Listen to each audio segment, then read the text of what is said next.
students, welcome back.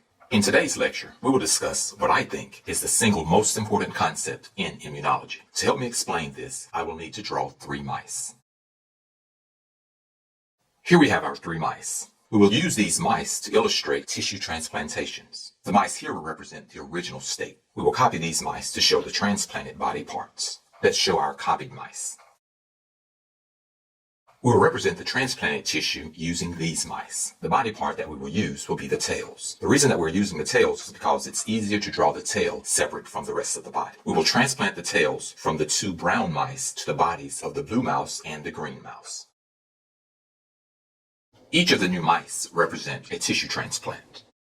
Each of the brown mice represent a donor, and the blue mouse and the green mouse represent a recipient. Let's next show what happens over time. The blue mouse accepts its new tail. However, the green mouse rejects its tail. For a very long time, scientists did not understand why this was happening. They would ask, why are some tissues or histologic samples accepted while others are rejected? The answer came during the 1940s from a mouse geneticist, George Snell. He discovered that there's a cell surface protein complex that determines tissue compatibility, also known as histocompatibility.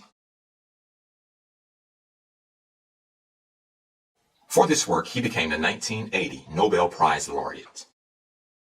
Later, this complex of proteins became known as the Major Histocompatibility Complex, or MHC.